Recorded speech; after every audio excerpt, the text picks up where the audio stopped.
Cartas de Cristo, Carta 9. Eu, o Cristo, venho por meio do canal destas cartas, porque não posso voltar em forma corpórea ou adquirir personalidade humana novamente, uma vez que resido em e sou eu mesmo constituído de tão finas e elevadas frequências vibratórias de consciência que nenhuma forma humana poderia conter a minha consciência espiritual. Meu único modo de alcançar você tem sido por meio de um ser humano sensível, clareaudiente, obediente e dedicado a Deus, nascido para ser o canal através do qual eu poderia observar o tumulto da vida ativa e os eventos mundiais. Assim pude examinar intimamente o conflito e a dor atual, desconhecidos nos séculos passados, pois as descobertas científicas e tecnológicas e a diminuição dos valores morais e convencionais têm levado a humanidade a condições altamente estressantes na vida moderna e a novas maneiras de relacionarem-se uns com os outros. Através do canal dessa mente flexível, a condição humana moderna se tornou, até certo ponto, acessível para mim. Sem esse conhecimento da experiência humana, essas cartas não poderiam ter sido escritas de uma forma útil para auxiliar a humanidade nesses tempos. O processo de tomada parcial de sua consciência começou antes do seu nascimento e continuou durante a juventude e ao longo de toda a sua vida. Meu canal iniciou pela completa desprogramação de sua mente e purificação dos velhos conceitos e foi deliberadamente submetida a todo tipo de experiências humanas, testemunhando as lutas e sofrimentos envolvidos na vida moderna. Com minhas instruções, ela superou numerosos abismos de aflição, culminando com a morte do seu ego e da escravidão mental e emocional do materialismo. Ela está aprendendo a mover-se nas frequências de consciência do amor universal e já teve a experiência pessoal da realidade da consciência universal. Assim, ela vem sendo suficientemente purificada para receber cada vez mais claramente meus ensinamentos e para distribuí-los ao mundo. Sob a minha influência, retirou-se da vida social para a solidão e isolamento, tornando-se dependente de mim para a sua vontade de viver cotidiana. Eu trabalho através da sua total disponibilidade para receber as minhas palavras, sempre que as energias cósmicas e as de sua própria consciência permitem receber-me e ouvir-me.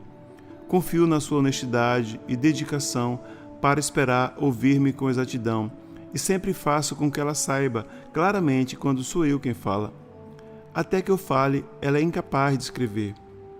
Conto isso para que você possa compreender quais têm sido as energias da consciência crítica que deram forma a estas cartas. Venho nesta carta para unir os fios de minhas cartas anteriores e para apresentá-las em um contexto mundial, mostrando como estes ensinamentos são relevantes para cada aspecto de sua vida terrena, bem como para todas as nações. Estas cartas destinam-se a ser o ímpeto, o estímulo, para a abertura da sua mente e de seu coração em direção à fonte do ser e, finalmente, a tornarem-se o meio perfeito para compreender os efeitos em cada faceta de sua existência terrena, do pensamento e do comportamento individual de massa. No passado, as leis dadas como normas para o comportamento nacional se dirigiam principalmente a: vocês não devem, se vocês fizerem, o castigo será esse. As verdadeiras leis espirituais são inteiramente diferentes. As leis espirituais são expressas desta forma. Uma vez que você e o lugar de sua existência terrena foram criados desta maneira, se você trabalha em harmonia com as leis de sua existência, você abrirá seu sistema inteiro de alma, mente, emoções, corpo e circunstâncias pessoais para o fluxo constante da consciência divina, sua força vital.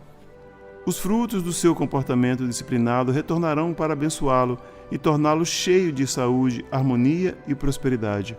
Se por outro lado você ignora as leis da existência e continua vivendo da mesma maneira que vivia antes de ter recebido esta mensagem, então a sua vida continuará sendo marcada pelo tumulto, condições climáticas difíceis, praga nas colheitas, desastres econômicos, privação de alimentos e uma vida estressante. Eu tenho falado através destas cartas expressamente para permitir que você alcance um verdadeiro e constante estado de paz mental, amor espiritual, alegria e cura interior da mente, das emoções e do corpo físico. você já deve ter compreendido que este era também o único propósito que existia por trás da minha missão com as pessoas na Terra, mostrar como elas mesmas estavam criando a sua própria miséria.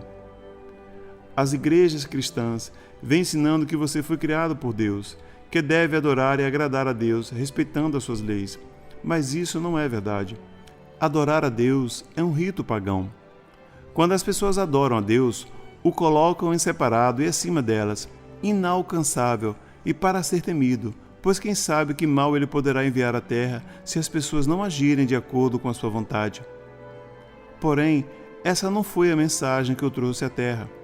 Eu falei do Pai, que satisfaz todas as necessidades, que responde quando é chamado, que cura quando pedimos para fazê-lo, que está dentro das pessoas ao mesmo tempo em que é transcendente a elas, o que significa que o Criador é universal.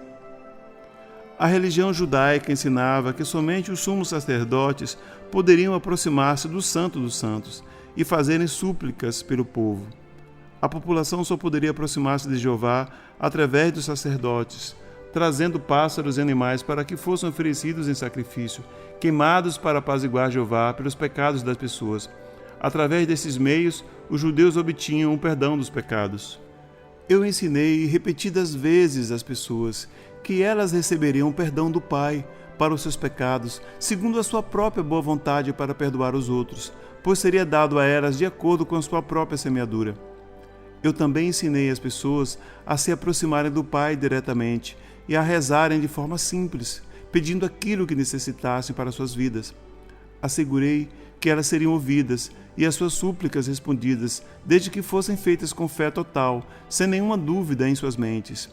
Você deve compreender que tudo o que ensinei aos judeus estava em conflito direto e em oposição ao que os seus anciãos religiosos ensinavam, e foi esse o motivo pelo qual os sacerdotes me odiaram e me crucificaram, uma vez que eu estava roubando os seus exaltados cargos de guardas-costas pessoais do Todo-Poderoso. Devido ao temor das represálias depois da minha morte, os discípulos não se libertaram completamente do Antigo Testamento. Assim, muito do que existe no Antigo Testamento foi passado para a religião cristã. Como alternativa ao sacrifício de animais, o corpo e o sangue de Jesus são oferecidos pelos sacerdotes no altar. Após muitos anos, e de Roma assumiu o posto de protetora da religião cristã, assim como os sacerdotes judeus já haviam feito antes, também os sacerdotes romanos se vestiram com caríssimas roupas e utilizaram acessórios de prata e ouro para cerimônias religiosas. Nos tempos de Paulo, isso teria sido inconcebível. Ele tinha uma mensagem simples de salvação pela minha morte na cruz, embora não tenha sido a mensagem que eu trouxe aos meus compatriotas da Palestina. Ele estava perpetuando uma tradição judaica de sacrifício do outro para pagar pelos seus próprios pecados. Que vergonhosa covardia!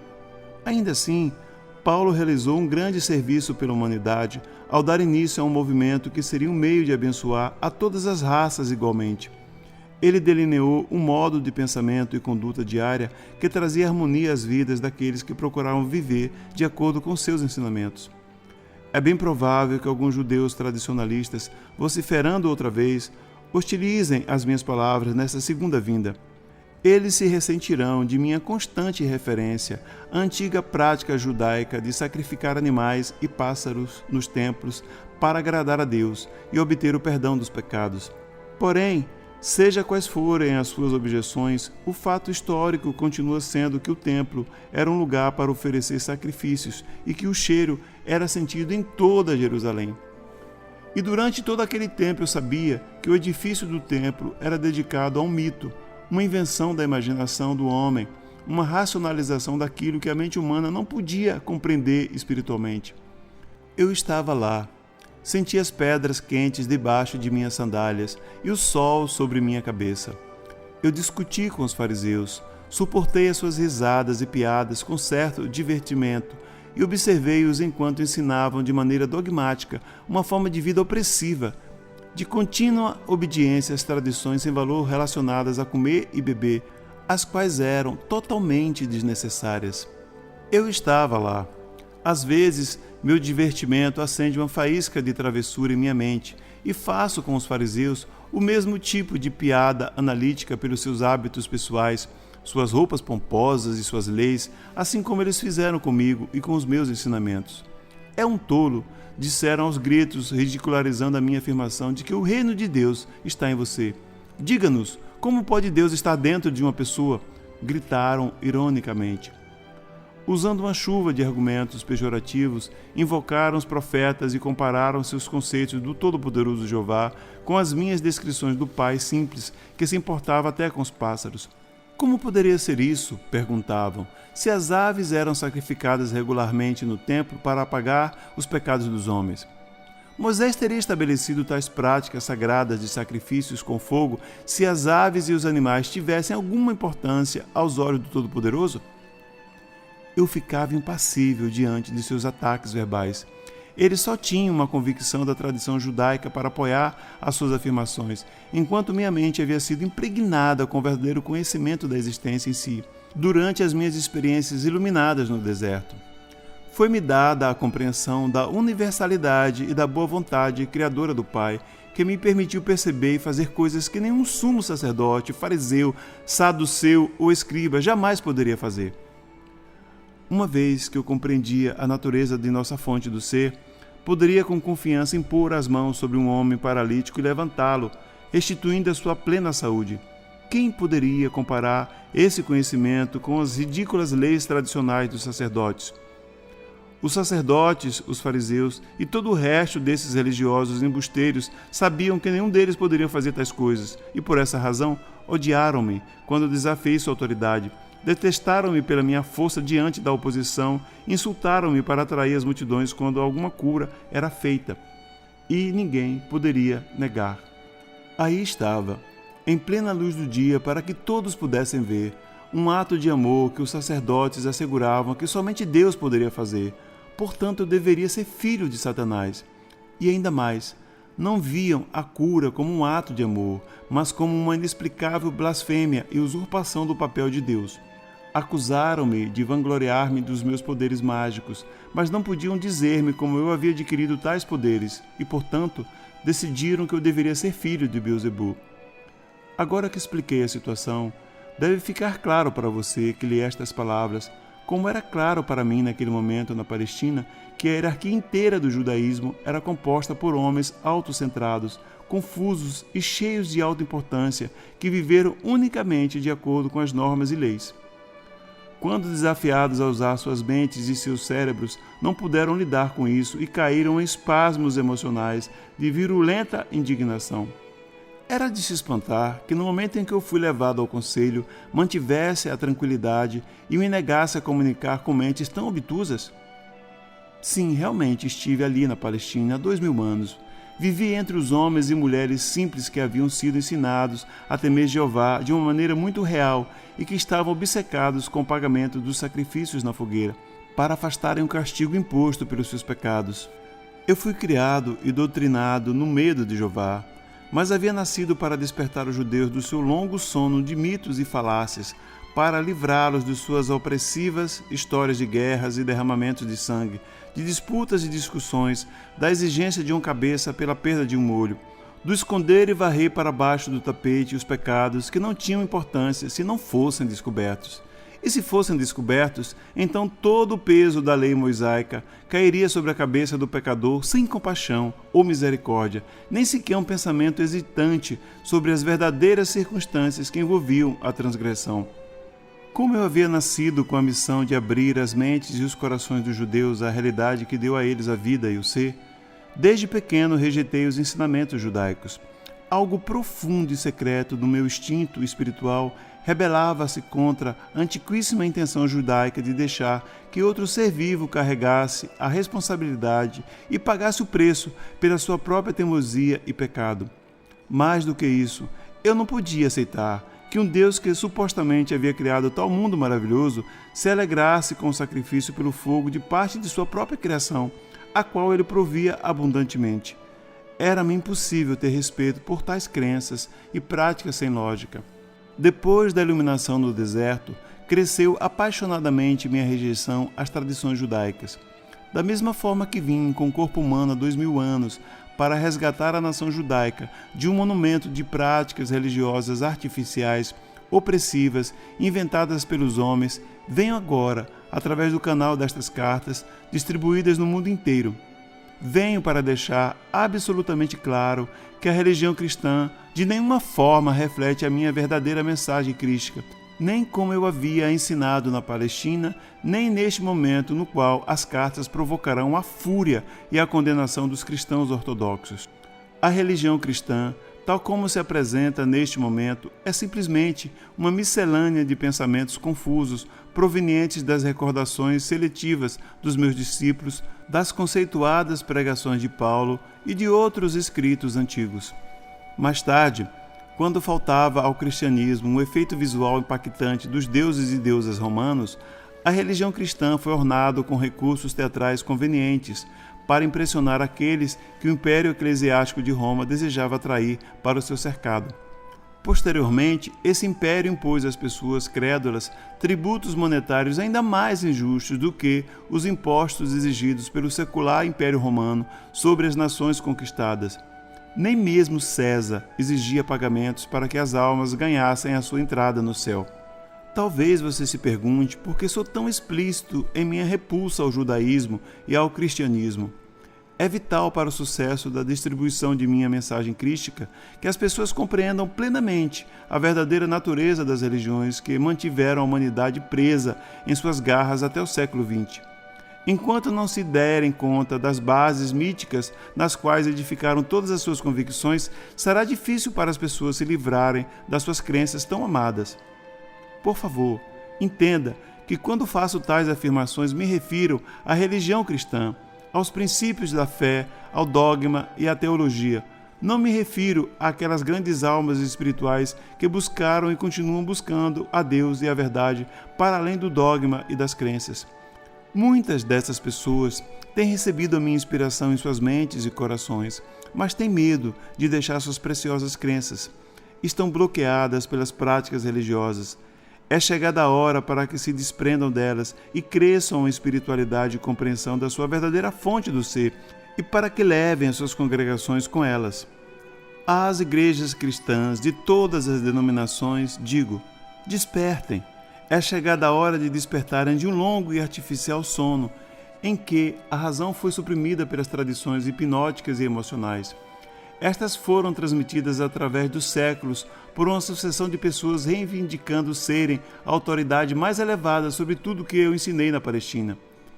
Não tenha medo das consequências se você examinar as suas crenças passadas e quiser limpá-las de seu pensamento.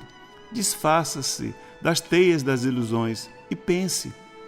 Quando os pregadores cristãos aceitarem plenamente que eu, o Cristo, retornei verdadeiramente para falar com as pessoas do mundo inteiro, como um raio iluminado do Oriente ao Ocidente, e estiverem dispostos a ensinar a minha verdadeira mensagem em seus púlpitos, verão suas igrejas se encherem novamente de pessoas ansiosas por encontrar e estabelecer contato com a realidade que os levará a viver em total harmonia com a verdade de seu ser.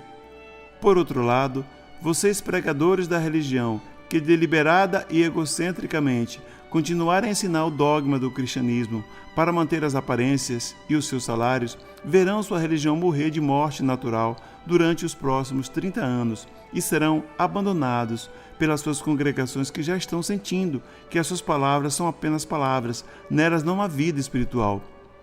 Vocês verão suas igrejas tomadas por aqueles que perceberam que eu mesmo, de fato, voltei à humanidade para mostrar o caminho para encontrar o reino dos céus e nele entrar. Também haverá aqueles cujas posições de autoridade estarão ameaçadas pelas cartas de Cristo, minhas cartas. Existirá uma oposição poderosa. Haverá calúnias de todo tipo, através de todos os meios de comunicação, por pessoas que não têm escrúpulos para provocar a ira do público e ganhar dinheiro com o sensacionalismo destrutivo e vingativo. Quero dizer que quanto maior for o alvoroço mundial, maior será a velocidade com que minhas cartas alcançarão e convencerão aquelas pessoas que estão cansadas das antigas crenças e que, por fim, ouvirão a simples verdade do ser. Elas rapidamente responderão ao seu amor e ao chamado para que deixem os níveis inferiores da consciência humana e para que iniciem a sua ascensão rumo aos níveis espirituais mais elevados, onde começarão a experimentar o primeiro influxo de paz e contentamento interior. Haverá conflitos em toda a indústria do espetáculo, pois mais e mais pessoas reconhecerão e se voltarão contra a violência e a degradação com a qual toda a sua consciência mental, emocional e corporal tem sido alimentada por degenerados obcecados pela ideia de fazer fortuna.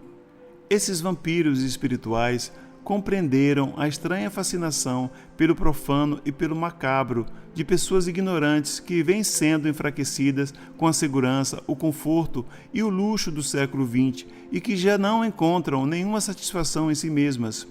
Elas necessitam de excitação para estimular sua consciência esgotada.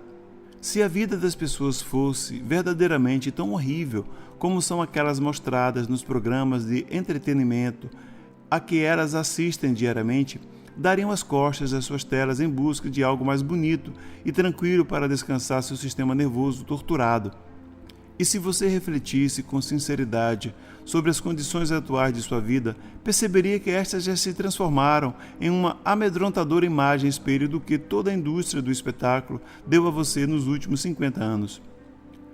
As pessoas vêm sendo alimentadas com os piores cenários possíveis pelo cinema, TV, livros e a mídia sensacionalista e se queixam de que a sensação de segurança de que antes desfrutavam agora foi destruída.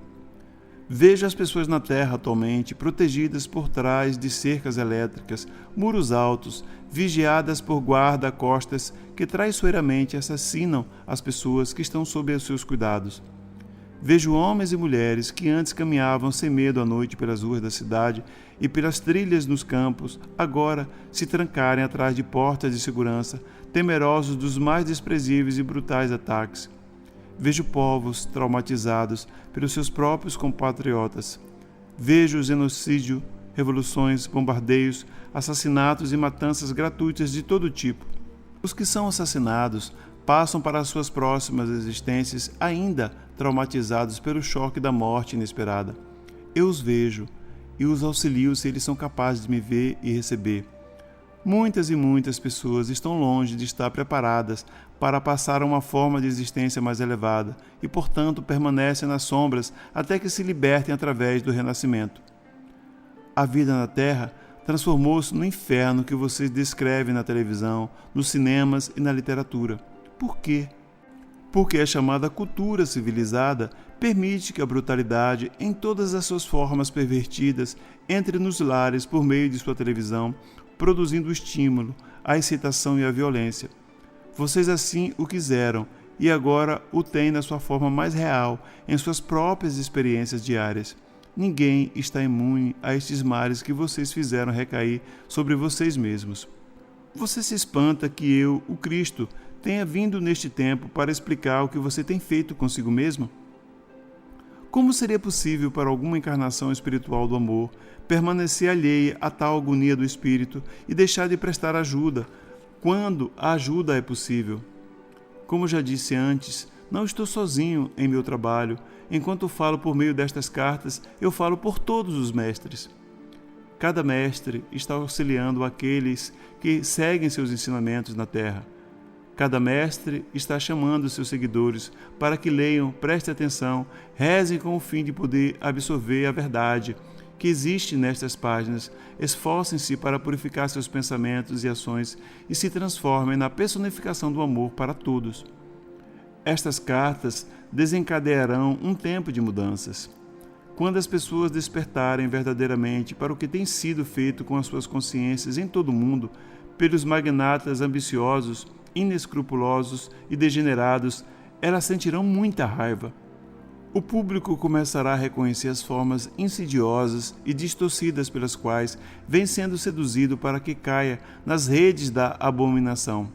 E eu, Cristo, devo dizer que quando isso acontecer, você não achará a palavra abominação antiquada e fora de moda.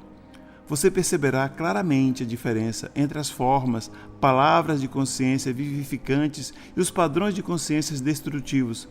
Você irá se rebelar e nacionalmente chamará as formas de consciência destrutiva de abominações. Os pais verdadeiramente amorosos e conscientes elevarão sua voz particularmente contra a forma atual de entretenimento e impedirão que seus filhos continuem assistindo à decadência da linguagem desagradável e emotiva, à violência desenfreada, o sexo promíscuo e emocionalmente superficial. Tudo isso que é atualmente oferecido nas telas, nos livros e em outros meios de comunicação. A sua sociedade está repleta destas criações de consciência baixas e desprezíveis que são transferidas para as vidas e atitudes humanas. Os pais também perceberão que, uma vez que as formas de consciência criadas nas mentes de seus filhos são as bases em constante expansão para a vida futura deles como adultos, deverão começar a pesquisar os valores éticos ensinados nas escolas. Os pais não se preocuparão mais com as religiões ensinadas nas escolas, pois estas interessarão apenas a uma minoria, mas estarão seriamente interessados no tipo de filosofia para a vida, nas atitudes, nas reflexões, nos conflitos e nas afirmações apoiadas ou toleradas nas escolas do futuro, tanto pelos professores quanto pelos alunos. Grupos se reunirão para criar pequenas escolas fundamentadas nestas cartas, já que o velho material baseado em dados objetivos será considerado obsoleto e abandonado. A ênfase estará no ensino dos idiomas, das artes, da lógica, da arte da comunicação eficaz e inspirada, do desenvolvimento da imaginação criativa e construtiva, da matemática, das ciências e das habilidades manuais. Os programas de ensino serão centrados no desenvolvimento da capacidade de distinguir o mito da verdade, para que se possa perceber claramente os valores mais elevados a serem adotados e apreciados e a maneira mais produtiva e construtiva de aplicá-los na vida, a fim de melhorar as condições pessoais, as da nação e as do mundo em geral. Também se ensinará às crianças a serem mais competentes naquelas ciências e habilidades manuais que as tornarão capazes de trabalhar com alegria e com sucesso no campo de atividade que escolherem. As crianças serão acompanhadas com uma nova aura de atenção e amor, e será mostrado a elas como podem contribuir para tais interesses e para o amor na sala de aula. Elas serão encorajadas a trabalhar com alegria e felicidade. Se isso não vem facilmente, será mostrado à criança infeliz como a alegria e a felicidade podem ser alcançadas e ela será recompensada com sucesso. As pessoas serão valorizadas de acordo com o seu compromisso na busca de níveis mais elevados de pensamento espiritual e de sua dedicação em servir aos interesses dos menos favorecidos e da comunidade em geral. É um assunto de extrema urgência que as pessoas do mundo inteiro reconheçam que a verdade é: você nasceu para individualizar e expressar o universal, a fonte do seu ser, de uma maneira evoluída, para finalmente alcançar o ápice, a manifestação individualizada da fonte do seu ser, a consciência crística.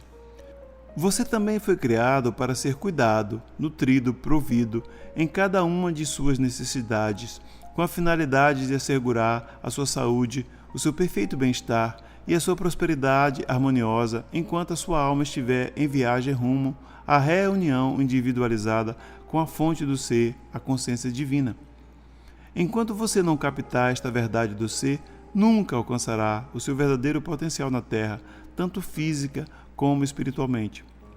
Nenhum país, organização religiosa ou pessoa, não importando o quanto ela possa ser humanamente reverenciada, poderá mudar o conteúdo destas cartas, pois eu, o Cristo, também estou irradiando a verdade do ser em todo o mundo e para todos aqueles que estiverem no nível de frequência espiritual que os capacite para receber a verdade. Estas pessoas a receberão, venerarão e adotarão inteiramente, sem reservas, como orientação para os seus pensamentos e ações. Se há aqueles que não podem compreender ou receber estas cartas, isto se dá unicamente porque ainda não se elevaram ao nível necessário de consciência para que possam identificar-se com as mesmas. O seu crescimento chegará mais tarde. Portanto, digo àqueles que ainda não experimentaram a qualidade de vida que descrevi como sendo a sua, pela vontade divina, que não se perguntem o que acontece com a vida, com as pessoas, com as circunstâncias ou consigo mesmo. Olhem para os seus próprios processos de pensamento, suas próprias atitudes diante da vida, seus sentimentos em relação aos outros e a si mesmos, e descubra em que tipo de pensamentos e expectativas você entra normalmente. Eles desenvolvem uma força de energia de consciência poderosamente criativa que você está emitindo durante o dia todo. Isso atrairá para você tudo o que teme e espera. Às vezes, a forma negativa de consciência criativa está profundamente enraizada em seu subconsciente, implantada ali há muitos anos em função de certas circunstâncias. Ou então, o impulso de consciência criativa negativa pode ter vindo de uma vida anterior. De qualquer modo, se você tem passado por más experiências constantes, examine o seu estado interior e verifique qual tipo de expectativas negativas o seu subconsciente armazena. Procure saber ainda quais são os seus sentimentos e atitudes em relação aos outros. Você vive consistentemente em harmonia com as leis da existência? Expressa o amor incondicional em todos os níveis de sua vida, em direção a cada coisa em sua experiência? Você é capaz de ver a luz da alma dentro de todas as coisas vivas ou só pode ver o seu impulso egocêntrico, a sua escuridão? Você pode perceber que as pessoas a quem hostiliza ou critica, eu, o Cristo, tenho por elas o mais elevado amor e compreensão todo o tempo? Para aqueles que você está rejeitando, eu estou irradiando o meu amor incondicional. Sempre tenha em mente que a fonte do seu ser está em dois estados, no equilíbrio e na atividade. O estado ativo de sua fonte do ser é a dimensão na qual você foi concebido e recebeu a individualização. O equilíbrio da consciência universal é a dimensão da perfeita quietude e silêncio, na qual os impulsos de criatividade subjacente estão unidos em um abraço de mútua contenção. Quando você percebe, aceita e compreende plenamente que em cada sessão de aprendizagem em sua escola na Terra, você sempre tem acessado à divina inteligência amorosa que resolve todos os problemas de maneira perfeita, você é levado além do alcance do pânico, da dor. Você resolve seus problemas rápida e suavemente e percebe que as suas próprias reservas de sabedoria e conhecimento vão aumentando de muitas maneiras. Deste modo, você evolui em cada nível do seu ser. O meu propósito ao vir até você por meio destas cartas tem sido de mostrar a maneira de viver em harmonia com as leis da existência, para ajudar a evitar a dor desnecessária, as limitações e privações causadas por sua ignorância das leis. Porém, também quero registrar em sua consciência que todas as pessoas estão sujeitas aos ritmos em suas vidas. Você passa por períodos de elevação nos quais o influxo de bênção traz todas as coisas que desejou e você se sente em um pico de felicidade e sucesso humanos. Você exulta. E depois vem um tempo em que, de repente, o ritmo da vida muda, os recursos diminuem, as relações se tornam difíceis e precárias, a sua carreira profissional tem uma queda ao aparecerem obstáculos que o deixam estagnado durante muito tempo. Talvez você se pergunte, que mal eu fiz? Anteriormente você trabalhou com muito sucesso dentro das leis da existência, mas agora existem desafios diários e nada do que você pensa ou faz alivia verdadeiramente a tensão de sua vida cotidiana.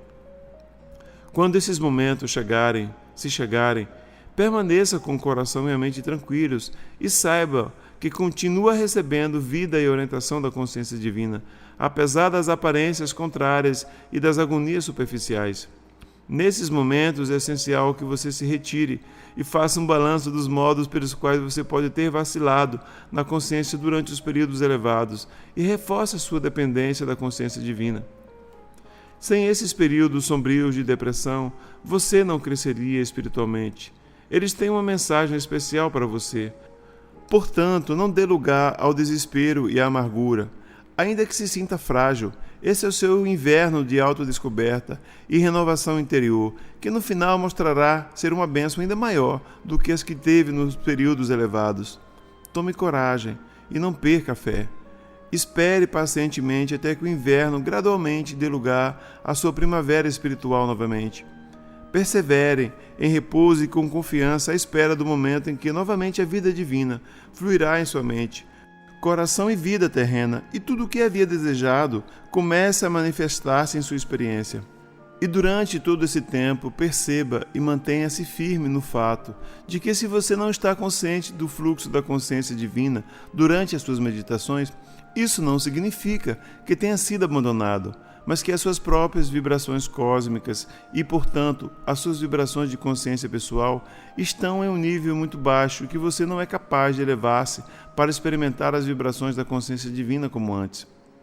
Ainda que você não sinta essas vibrações, tenha certeza de que sempre está envolto nelas e no amor divino. Também quero lembrá-los e imprimir em sua consciência que no momento em que o mais pobre dos seres humanos puder compreender a verdadeira natureza de suas origens e puder fazer uso deste conhecimento, poderá começar a sair de sua rotina e então elevar-se a qualquer altura que escolher para si mesmo, com a condição de que, diariamente, sintonize com a fonte do seu ser e extraia seu poder infinito, vida, inspiração, orientação e direção. Você não é uma vítima do destino, até que compreenda que a sua consciência é completamente moldada por você mesmo. É vítima da sua própria consciência criativa. Quando esta gloriosa verdade despontar em sua própria consciência, você começará a mudar a sua vida e finalmente descobrirá que pode trabalhar para tornar-se um mestre e alcançar a completa liberdade na consciência divina. Procure lembrar que em sua busca espiritual, o seu objetivo deve ser o de manter as frequências de sua consciência tão firmes quanto possível em suas mais elevadas percepções espirituais. Isso é extremamente difícil para a mente humana, uma vez que busca ansiosamente por novas formas de estimulação espiritual mental, onde quer que o interesse seja despertado. Mas tenho que dizer que não é suficiente ler estas cartas e então voltar-se para outros livros, esperando encontrar alguma verdade mais elevada e inspirada. Eu, o Cristo, digo que não existe verdade mais alta nem caminho mais elevado para oferecer a você neste tempo. Talvez, às vezes, você sinta que encontrou algo mais elevado porque no nível de sua consciência humana atual pode relacionar-se com certos escritos com mais facilidades. Mas esteja certo de que a verdade espiritual da existência é o único conhecimento que o levará finalmente à consciência crística, que é o seu verdadeiro destino e nenhum outro. A consciência crística é a consciência espiritual de todos os grandes mestres. Não existe nada mais elevado. Para aumentar a sua compreensão, você pode procurar aqueles autores que por eles mesmos já encontraram e estão praticando o que está escrito nestas cartas. Porém, não siga aqueles que ainda seguem outros autores e citam outras autoridades e que continuam buscando através do pensamento humano um meio para entrar na imensidão da verdade espiritual, que está além do pensamento humano. Eles, assim como você, ainda estão às margens da consciência, ainda não penetraram o ozônio mental emocional que os aproxime das fronteiras do espaço. Não siga aqueles que encontram prazer em e escrevem a respeito das maravilhas das práticas ocultas e que buscam levar você a experimentá-las também, defendendo o uso de substâncias materiais para aumentar a energia em diversas áreas de sua vida. Quando você usa substâncias materiais como cristais, velas ou incensos, está focando sua consciência humana naquelas coisas que têm um significado humano e que dão prazer a você. Desse modo, elas ancoram a sua consciência humana nos efeitos da consciência humana, continuamente levando você de volta para níveis fixos da consciência humana. Se você quiser ascender nas verdadeiras dimensões espirituais da consciência, a sua meta é entrar e depois transcender a dimensão terrestre da consciência humana. A única verdadeira energia, a verdadeira força vital, dinâmica e curativa, vem do seu consistente contato com a consciência divina. Enquanto você avança para o alto, conhecerá vibrações mais sutis dos planos astrais, mas não se demore nesses níveis, já que são unicamente manifestações de formas físicas superiores de consciência e não devem ser o seu verdadeiro objetivo. A sintonia com a consciência divina e o total domínio de si deve ser a sua razão de viver e a sua única meta. Quando a tiver alcançado, tudo o que sempre desejou será seu, de uma forma nova, transcendente e eterna. Pode ser que você leia estas cartas e decida continuar como está, em seu ego-consciência, confiando na consciência divina para ajudá-lo nos momentos difíceis. Mas posso dizer que a vida em si, afinal, o convencerá de que qualquer outro caminho não trará as compreensões que sua alma escondida e silenciosamente, esperando por sua libertação, anseia por experimentar, especialmente a completa reunião com a consciência divina. O maior presente que você pode dar a si mesmo ou a qualquer outra pessoa é o de aceitar com gratidão em sua própria mente e o de procurar infundir em outras mentes receptivas a plena compreensão inspirada de quem você e eles realmente são e o que pode verdadeiramente acontecer quando você e eles abandonam a sua própria vontade e buscam na fonte do seu ser por ajuda, orientação e a satisfação de todas as suas necessidades. Torne-se uma luz para si mesmo e para quem quiser recebê-la. Entretanto, ninguém pode absorver o ensinamento com o estômago vazio. Portanto, se você está procurando ensinar aos materialistas pobres, certa quantidade de nutrição física deve ser fornecida para ajudar no processo do desenvolvimento evolutivo físico e espiritual. Esteja disponível para dar e saiba que enquanto dá, você se torna parte do sistema de dar e receber do universo inteiro. É impossível dar e não receber em troca, a menos que você mesmo acredite que vive somente dos ganhos de seu trabalho, de sua conta bancária e de seus investimentos. Quando se acredita nisso, então é isso que se experimentará. Até que as pessoas despertem verdadeiramente e abram seus olhos para a plena compreensão de que todos são a individualização da fonte do seu ser, que são uma combinação dos impulsos perfeitos de criatividade e amor, elas permanecerão atraídas pela sedução do materialismo, pela satisfação dos desejos do corpo e o desejo de promover-se em detrimento dos demais, o que vai desde apossar-se do que é dos outros e greve nos negócios e na indústria, até sérias desarmonias nos relacionamentos, assassinatos, estupros e guerras. Sempre que uma pessoa impõe seu ego em detrimento do outro, a discórdia e a raiva se instalam. Esta é a lei primordial da existência que deve ser divulgada no mundo todo. Como então a natureza humana poderia lutar diariamente para viver no mundo naturalmente dominado pelo impulso egocêntrico, o irresistível desejo de autossatisfação? A resposta está na minha afirmação. Faça aos outros o que gostaria que fizessem a você. Esse é o primeiro passo para superar o impulso egocêntrico. Quando estiver envolvido em uma discussão, que se conceda plena justiça a ambas as partes. Escute, absorva, preste atenção, faça as pazes tanto quanto possível. Assegure-se de que as suas exigências não comprometem o bem-estar do outro, seja no campo pessoal, dos prazeres, dos negócios ou indústrias. Lembre-se de que, como você se comporta com os outros, eventualmente eles se comportarão com você. Recorde que os seus pensamentos, palavras e ações de hoje tomarão forma em suas experiências nos próximos dias, meses ou anos. Às vezes, a semente leva anos para crescer e transformar-se em colheita, e até lá você terá esquecido o que semeou. Mesmo assim, esteja certo de que aquilo que fizer hoje voltará para você de uma forma semelhante, ainda que você não reconheça ou perceba a conexão. O que você gostaria que as pessoas dissessem a respeito de seus erros, diga-o, pense-o, a respeito dos erros que os outros possam cometer, sejam eles amigos ou desconhecidos. Ofereça a aceitação e o perdão que você gostaria de receber. O que é o verdadeiro perdão? É um estado de compreensão tão clara do outro e das razões do seu comportamento que você pode dizer com toda honestidade: não há nada para perdoar. A lealdade, bondade e generosidade que você gostaria de receber quando está em dificuldades, ofereça aos outros quando estiverem lutando com pesados fardos. Nunca vire as costas para eles. Aprenda a olhar para as pessoas ou para as situações com um olhar de amável discernimento. Veja-os como estão naquele momento e depois lembre que eu os vejo com amor compassivo. Se você enxerga neles uma verdadeira necessidade de melhora, para o bem deles e para o aprimoramento futuro do seu bem-estar, olhe para eles apenas com os olhos do coração e do amor e veja como eles poderão estar no futuro. Leve-os em pensamento até a fonte do seu ser e saiba com certeza que a sua oração os abençoa e abriu as portas do seu desenvolvimento.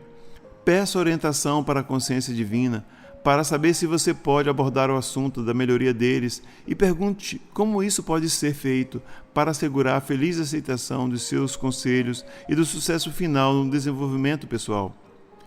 Se alguém quiser dizer o quanto você o feriu em algum momento, permaneça em pé ou sentado silenciosamente e saiba que isso é um verdadeiro desafio aos seus impulsos egocêntricos. Esse é o seu grande momento, o seu maior teste. Como você vai lidar com isso? Você encontrará desculpas, se defenderá, pensando e mesmo dizendo que as suas atitudes não deveriam ter ferido a outra pessoa e que elas eram plenamente justificáveis devido às circunstâncias? Se você responder desta maneira, então os impulsos do seu ego ainda dominam completamente a sua consciência. Mas se você consegue perceber que o grande momento da verdade chegou e que por causa dessa consciência você consegue permanecer quieto e tranquilo, escutando as queixas do outro sobre a dor que você provocou, estará conseguindo o primeiro êxito na superação do ego. O próximo passo urgente é firmemente deixar de lado a sua própria necessidade de defender-se e sinceramente compreender o que o outro está dizendo. Você só poderá fazer isso, sinceramente, se puder recolher-se o suficiente para entrar em uma zona de silêncio interior onde você pode sentir plenamente a dor do outro, ouvir o que ele está dizendo e receber a sua dor em seu próprio coração. Se puder fazer isso, terá se colocado na pele do outro. E quando você estiver na pele do outro e sentir a sua dor, desejará pedir desculpas do fundo do seu coração pelo mal que causou. A dor que causou sem saber e de forma inconsciente será a sua dor e você não descansará até que tenha conseguido, através de palavras amorosas, eliminar o último resíduo de dor da consciência do outro. Você então terá curado a ferida e essa também será eliminada do seu sistema eletromagnético de consciência. Você terá alcançado uma grande vitória sobre si mesmo. Você terá atingido aquele ponto de força e tolerância interior em que poderá perceber verdadeiramente que a realidade das outras pessoas tem o mesmo valor que a sua própria realidade. Você terá aceitado e reconhecido que os outros também podem ser feridos pelas suas ações, da mesma forma que você tem sido ferido por outras pessoas. Uma vez atingido esse grande momento de verdade em sua vida, perceberá que é capaz de mover-se entre você mesmo e os outros confortavelmente, capaz de ver os acontecimentos da perspectiva deles tão facilmente quanto vê de sua própria perspectiva. Um grande equilíbrio entre as suas necessidades e as dos outros se estabelecerá, e você entrará em um estado de paz, uma vez que estará seguro de tratar os demais com justiça e generosidade de espírito. Assim, você começa a remover as barreiras entre você e as outras pessoas e a recebê-las em seu coração. Você também começa a remover as suas próprias defesas e, por causa disso, descobrirá que finalmente está alcançando a verdadeira autoestima e paz de espírito. Esta nova compreensão do sentimento dos outros inspirará em você um grande respeito para com eles. Você desejará tratá-los sempre com justiça, acatando seus direitos, nunca querendo tirar vantagens do seu bom caráter, nunca querendo humilhá-los nem reduzir a sua autoestima, e estará sempre pronto a encorajá-los e erguê-los quando estiverem em sofrimento físico ou emocional. Você vai se descobrir fazendo essas coisas também por si mesmo, vai se tornar seu próprio conselheiro, suporte e curador. Você olhará para cada pessoa, seja qual for a sua posição social, como pertencente a uma realidade básica igual à sua própria. Verá que você é igual a todas as pessoas, seja um rei, papa ou presidente, pois debaixo da aparência externa, todos são originários da grande unidade do ser.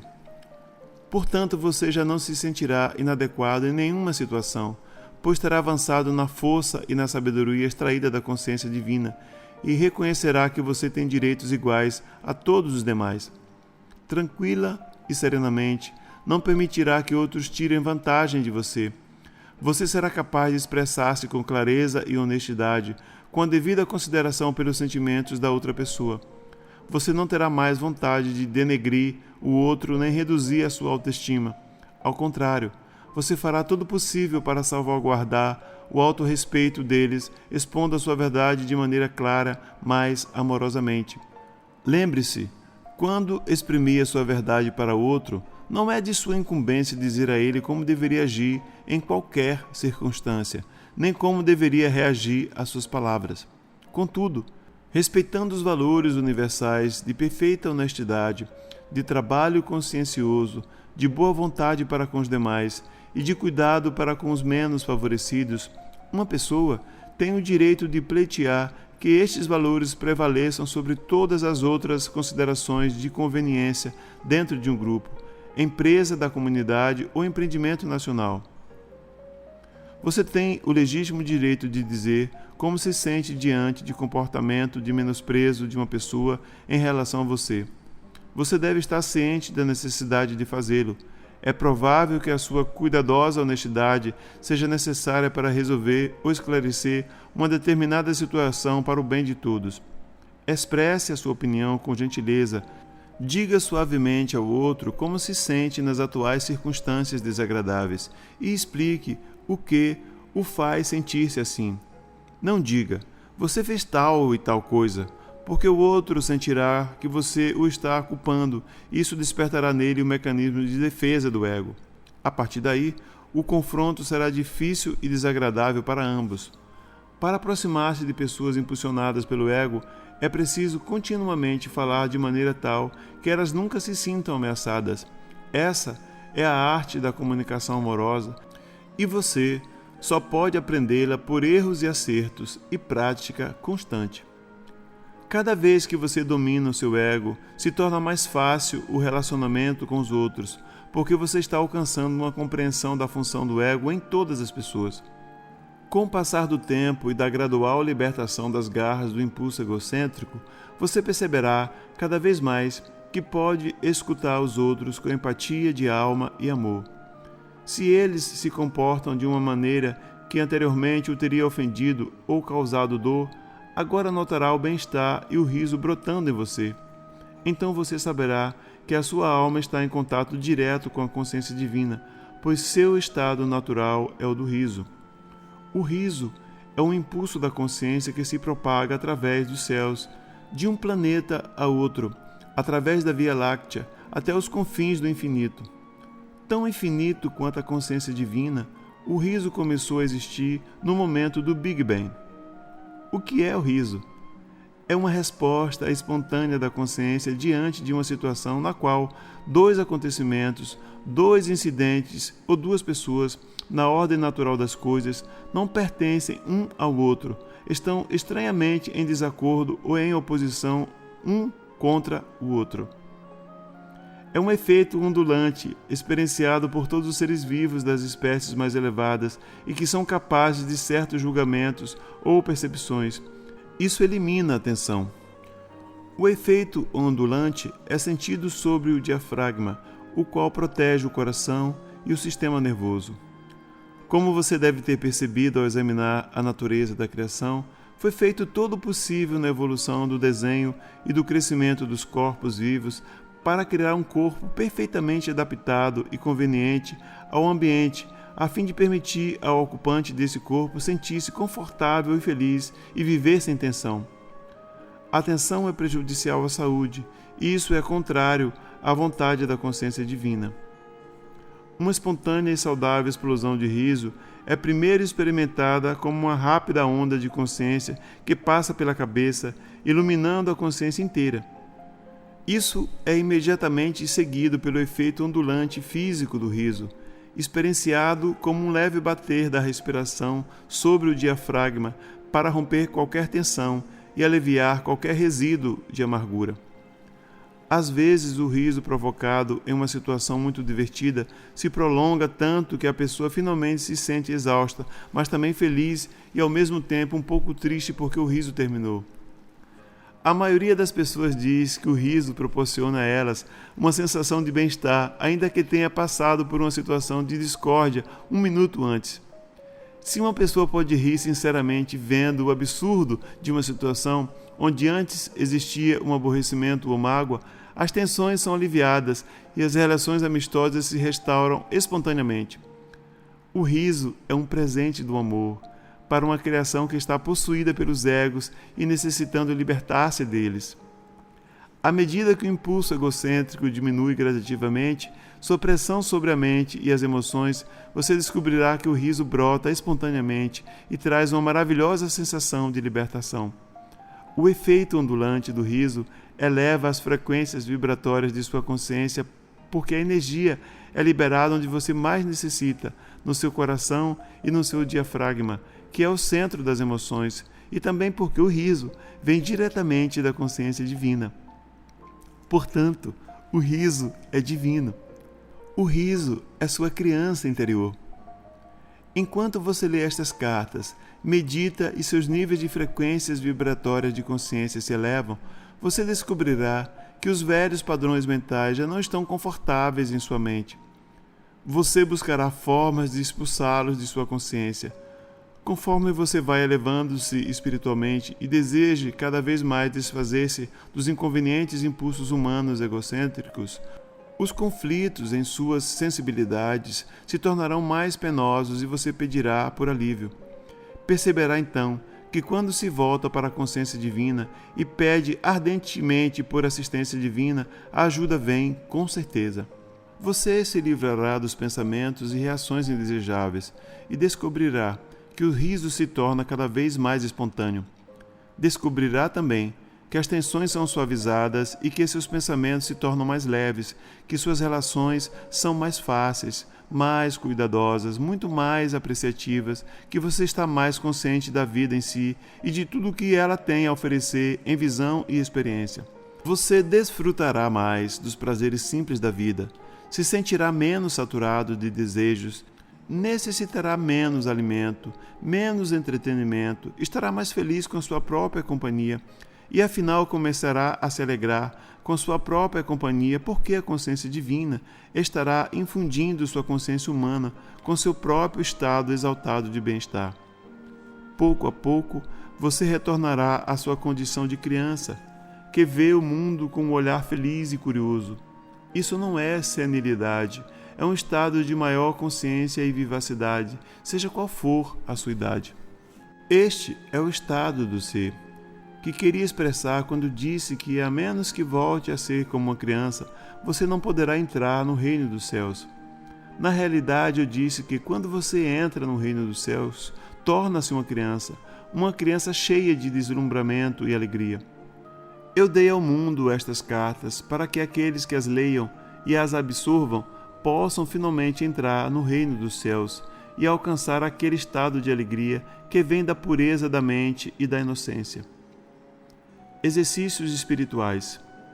Se as pessoas disserem a você para fazer exercícios espirituais e imaginar certas condições, esteja certo de que, se você seguir estas instruções, apenas ficará enraizado à dimensão material do ego. A imaginação não tem nada a ver com o espírito. A imaginação é o exercício da sua própria consciência humana que você deveria procurar transcender, elevando-se a níveis superiores de consciência espiritual. Esses níveis não são os da imaginação, e sim os da realidade, os níveis espirituais normais de frequências de vibração da consciência espiritual. As frequências espirituais são aquelas da consciência espiritual divina e não as da imaginação mental terrena. Portanto, tenha cuidado com aquele que aceita como mestre. Somente a absoluta quietude e o silêncio de sua consciência abrirão a porta para a entrada da consciência divina em sua mente, e isso é o que todo mundo deveria estar buscando. Se você tem sede e necessita beber água, por que imaginar que está à margem de um lago? Vá até o lago e beba um pouco da água pura e refrescante. Digo novamente, a imaginação não é espiritual, é o exercício da sua vontade no seu nível atual de consciência. O racismo. Para você que chegou à compreensão da verdade referente a quem você é realmente, quero falar sobre a preocupação mundial relativa ao racismo. Saiba que as conversas sobre o racismo surgem unicamente do impulso egocêntrico daquelas pessoas que se sentiram desprezadas e rejeitadas por causa de suas diferenças raciais.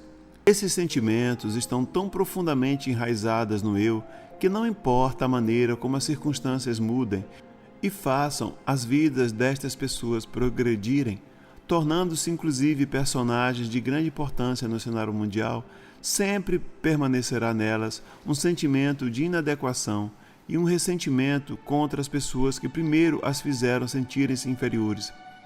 Devemos entender que tais sentimentos de inferioridade não são exclusivos das raças negras. Esses sentimentos de extrema humildade são experimentados pela maioria das pessoas que estão sujeitas ao sistema de castas na Índia, às distinções de classe na cultura europeia e naqueles países onde as diferenças se tornaram verdadeiras montanhas de separação entre uma pessoa e outra. Esses sentimentos dolorosos e debilitantes de posição inferior são experimentados até mesmo pelas chamadas altas personagens que nunca se sentem totalmente à vontade em suas posições de autoridade. Essa sensação de inadequação e falta de valor contamina a raça humana como um todo, não importando qual seja a posição, raça ou educação que o indivíduo possa ter. A sensação de falta de valor surge em grande parte da mais profunda compreensão da psique de que o comportamento egocêntrico é contrário aos elevados princípios da existência humana. Quando esse impulso natural e inato de falta de valor é reforçado pela proximidade com outras pessoas que aparentemente gozam de mais prestígio ou que têm mais sucesso, então, esse sentimento natural de inadequação assume conotações atormentadoras. O único meio para superar os dolorosos sentimentos de rejeição étnica existentes, mesmo em pessoas bem-sucedidas na vida, é alcançar a clara compreensão de que, se não tivesse havido revoltas étnicas, deslocamentos, a chegada de forasteiros e estranhos com suas diversas línguas, culturas, processos educativos e a submissão aos seus estados e seus modos de vida naturais, as diferentes raças não ocupariam agora as posições de responsabilidade e de status mundial como algumas alcançaram no momento atual. Portanto, o único modo de ação curador e renovador da vida a seguir é o de meditar, ponderar, refletir e pedir por luz divina sobre o assunto, até que você possa, com toda a honestidade, dizer: Senhor, estou sinceramente feliz e contente por todos aqueles terríveis acontecimentos terem se passado. Por causa deles, hoje eu estou onde estou. Por causa deles, me foi dada a oportunidade de testar e experimentar o alcance da minha resistência, intelecto, emoções e talentos. Posso colocar-me de igual para igual diante das realizações das outras raças, e talvez possa continuar aprendendo como me elevar ainda mais para além dos meus primórdios. Dou graças pela força e inspiração para mostrar minha igualdade básica para com todos os demais. Envio meus pensamentos de amor e gratidão àqueles que há tanto tempo fundaram as bases do meu bem atual. Você também pode refletir a respeito do fato de que era inevitável, segundo as leis da existência, que aqueles que tiveram conexão com o comércio de escravos e outros acontecimentos trágicos ou que foram responsáveis pela dor e tortura de outros seres humanos, voltariam em uma vida futura como membros das raças oprimidas e sofreriam terrivelmente. Quando nascem nas raças negras, é mais do que provável que essas pessoas sejam vociferantes em suas exigências de igualdade e trato humanitário para com as pessoas negras. Tais pessoas podem, inclusive, ter sido o seu bisavô ou o seu pai. E pode ser que você agora esteja se perguntando por que a vida tem tratado essas pobres almas assim tão mal. Por outro lado, as pessoas brancas, que algemavam as pessoas negras e as mantinham em masmorras, atualmente podem ainda estar criando o caos para outros, ocupando em todas as raças os segmentos da sociedade que se rebelam aos gritos contra o passado. Pode até ser um passado que eles mesmos ajudaram a criar. É um fato que as pessoas reencarnam em diferentes classes sociais e em diferentes raças para que a alma possa aprender alguma lição valiosa em sua jornada rumo à consciência crística. Tenha em mente o princípio fundamental da existência. Você mesmo cria os seus amanhãs. Você também traz à existência qualquer coisa que necessite para a sua elevação. Esteja você consciente disso ou não, ao esforçar-se para conseguir melhorar suas condições de vida, está espontaneamente alcançando níveis superiores de consciência espiritual. Como já disse, a vontade divina é libertar toda a criação da tensão e, portanto, aquelas lições necessárias para elevá-lo em direção à consciência divina se manifestarão em sua experiência. Portanto, perdoe, pois você não tem o verdadeiro conhecimento da viagem da sua alma através dos muitos séculos de existência terrena. Você não tem nenhum conhecimento do que fez em vidas passadas. Perdoe o presente, perdoe o passado e aceite que muitas coisas boas são decorrentes disso. Aprenda a abençoar e amar aqueles que você pensou que causaram mal a você ou aos seus antepassados. E você que atualmente ocupa um corpo que carrega o poder e o privilégio, considere as outras raças e seus problemas e reflita sobre o fato de que você pode, em uma vida futura, ocupar um corpo desfavorecido e vir a conhecer em primeira mão como é nascer com uma sensação de ser um cidadão de segunda classe. Reflita também sobre as suas vidas passadas, pondere o que você possa ter feito ou deixado de fazer para que se encontre na sua situação atual. A verdade sobre o racismo é esta: cada uma das entidades vivendo sob o sol descende da consciência divina de uma forma ou de outra. Nas raízes mais profundas de cada ser, todos estão unidos na mesma unicidade. Então, onde estão as diferenças? Elas surgem do desenvolvimento das espécies, da genética, do condicionamento, dos ensinamentos tradicionais, dos costumes, dos hábitos familiares e educacionais para relacionar-se com os outros e nas diferenças de padrões de pensamento. Não é a cor da pele que os divide.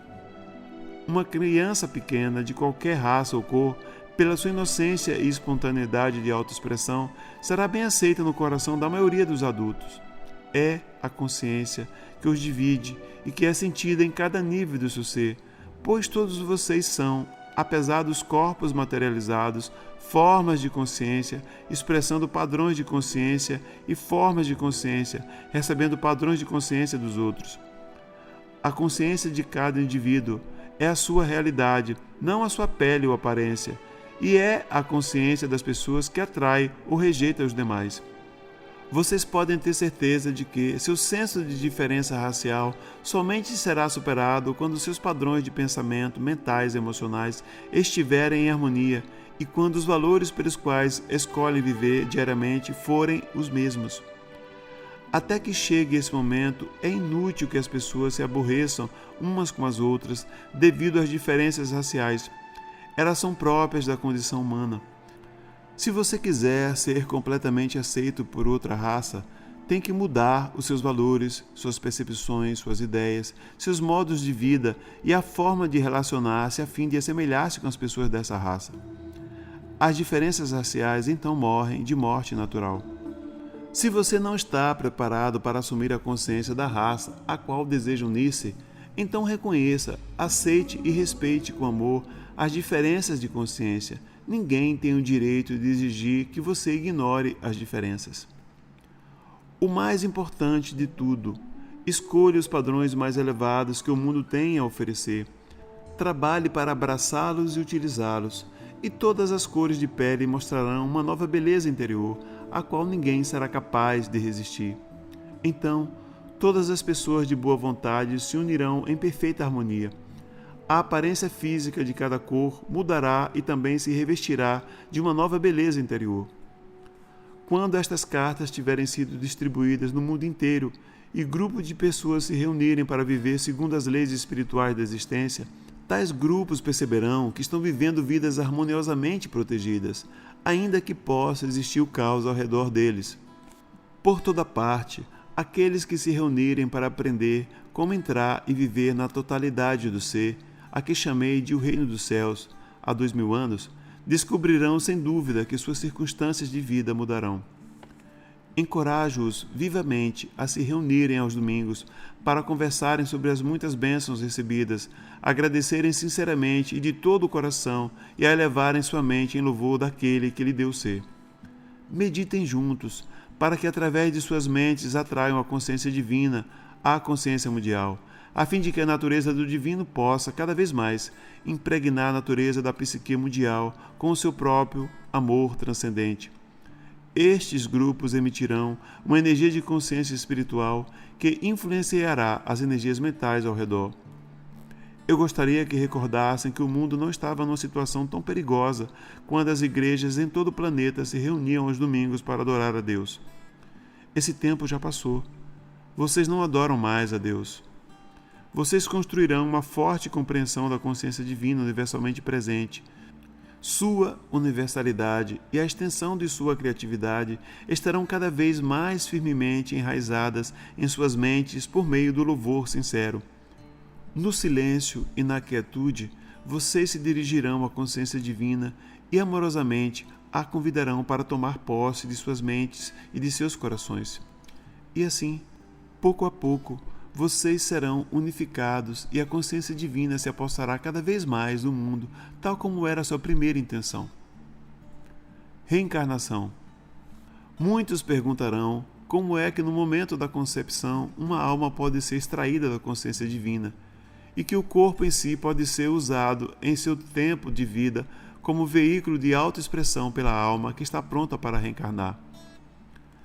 Quando uma alma está pronta para entrar na Terra para o seu período seguinte de aprendizagem terrena, essa alma é atraída para os pais que possam oferecer as condições que permitirão a ela dar o próximo passo necessário para avançar na evolução espiritual. No momento da concepção, a antiga alma impregna a sua consciência pessoal com as vidas anteriores e o progresso espiritual passado, e ela se torna a alma do óvulo fertilizado. Algumas mães, quase que de imediato, se tornam conscientes de uma consciência estranha dentro delas. A nova consciência que a mãe concebeu em seu útero às vezes afeta profundamente a sua maneira de pensar, a sua gravidez e seu estado de saúde. Uma vez nascido o bebê, a mãe sente que o seu estado normal foi restaurado. As mães sensíveis frequentemente experimentam o conhecimento da direção que tomará a vida do seu filho e supõem que esse conhecimento nasceu dos seus próprios desejos para o bebê. A reencarnação não é acidental ou desprovida de um plano consistente dirigindo sua ação. O propósito é sempre o de proporcionar à alma que realiza a sua jornada muitas e diferentes experiências que ampliarão em conhecimento terrenos a bagagem oculta da alma. Isso origina estimulantes e necessárias mudanças de cenários, de personalidades de família, de ambiente, de características adquiridas geneticamente. Porém, o tênue fio da jornada da alma sempre estará enterrado na mente subconsciente e sairá para influenciar a presente encarnação, ainda que a pessoa desconheça isso por completo. Portanto, é possível que as características, os pontos de vista fortemente enraizados ou as ambições apaixonadas venham perpetuando-se de uma encarnação a outra. Às vezes, as ambições são formadas em uma vida e se manifestam com êxito somente na próxima encarnação, em condições inteiramente diferentes. Em tais casos, antes do renascimento, uma alma deve esperar até que as condições mundiais favoreçam o sucesso das suas ambições ocultas. Se imaginarmos uma alma mergulhando em um tanque vermelho, saindo tingida de vermelho, entrando na vida como uma pessoa vermelha, com todas as características e tendências naturais da raça vermelha, educada desde a infância a viver uma vida vermelha, você compreenderá que essa alma deixa essa vida com muito vermelho em sua consciência. Em seguida, ela mergulhará em um tanque azul e emergirá azul, com todas as características do azul e o estilo de vida das pessoas azuis. Quando partir novamente deste mundo, terá acumulado facetas de consciência azul misturadas com vermelhas. Assim acontece, vida após vida, a mesma alma crescendo através de suas diferentes experiências de cores, religiões, posição social, casamentos, sexos, países, política, até que finalmente desperta para tudo o que vem acontecendo e decide que está cansada das diversas combinações de cores e quer somente ascender em direção à luz. Começa então o seu verdadeiro caminho espiritual. Gradualmente, passando de uma vida para outra, se desfaz do vermelho, azul, amarelo, verde, preto, marrom e púrpura, acumuladas em suas vidas passadas, até que, por fim, liberada de todas as ilusões e falsos conceitos dessas vidas, a alma dá um passo para a luz e a reencarnação não mais é necessária. A alma está forte cheia de recursos, criativa, mas sua individualidade está intacta e ela começa a ascender nos diferentes níveis de luz espiritual para além das frequências vibratórias do mundo. Como disse nesta carta, estou sempre com você, irradiando na consciência a verdade do ser. Quanto mais você ler essas cartas, mais estará consciente da minha presença e do meu amor. Através desse contato, meus amorosos propósitos para com você serão cumpridos. Somente você poderá romper o contato. Estou irradiando amor, não importa o que você sinta. Deixo para você o meu amor e o meu desejo de uma rápida jornada rumo à luz espiritual.